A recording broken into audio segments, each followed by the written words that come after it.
This story is shared with the client's full ethical consent. Names, age, and identifying details have been changed to protect privacy. When he walked into my office, I could tell immediately.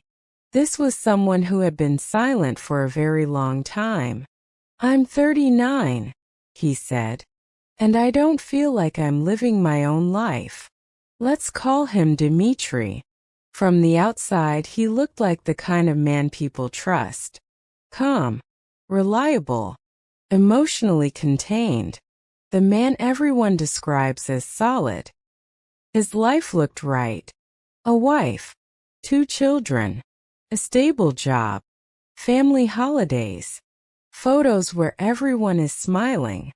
But the first real sentence he said was this: "I feel like I'm watching my life instead of living it." Dmitry grew up in a family where love had to be earned. By being quiet, by being easy, by being good. If you behaved, you were praised. If you wanted too much, you were ignored. I learned early, he told me, that being myself wasn't safe. When he met the woman who would later become his wife, everyone approved. His mother said, "She's a good one. Sensible. Stable." His father nodded. And that was enough. "I wasn't in love," Dmitry said. "But I wasn't unhappy either." So he married her. The first years of marriage were fine. He tried hard. He showed up. He did everything right. His wife often said, "I feel so calm with you." He smiled when she said that. But inside something felt missing. After their second child was born, Dmitry quietly erased himself. He told himself, "This isn't about you anymore." And for years he lived exactly like that. No affairs, no explosions, no dramatic exits, just silence. Then a few years ago, another woman entered his life. She wasn't younger. She wasn't more attractive. She wasn't exciting in an obvious way. She was curious. She asked him questions no one had ever asked before. "Are you happy? What do you actually want? Who are you when no one needs anything from you?" Those questions destabilized him. For the first time, he said, I felt seen. There was no physical affair, no touching, no kissing, but there was honesty.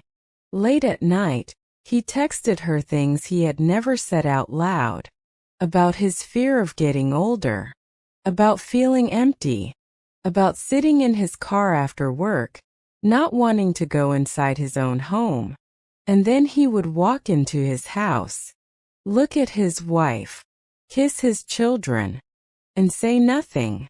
The shame, he told me, wasn't about her. It was about the relief I felt when no one asked me how I was. One evening his wife said, "You've changed." He replied automatically, "No, I haven't." But he had. He began imagining a life without his family, and that thought terrified him more than loneliness ever could. "I felt like a terrible person," he said. "I didn't do anything unforgivable, but I betrayed everyone quietly." During one session, he finally said the sentence he had been avoiding. "I'm afraid I'll wake up at 60 and realize I was never myself." That was the moment everything shifted. Over the next few months, Dmitry understood something crucial. "This isn't about another woman," he said.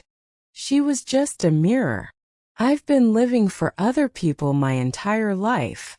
He hasn't divorced. He might never. But he stopped pretending. For the first time, he told his wife the truth. Not about the other woman, but about himself. "I'm not okay," he said. "I don't know who I am anymore." And she cried, because for the first time in years, she wasn't married to a good man. She was sitting across from a real one. This isn't a story with a clean ending. It's not about courage or transformation. It's about the moment someone stops lying to themselves. If you're still listening, maybe there's a truth inside you that feels dangerous to say. This was a confession from a therapist's office. And there are many more stories like this. Stories people carry for decades in silence. Subscribe if you want to hear what usually stays hidden. And if this story touched something in you, leave a comment. You're not alone.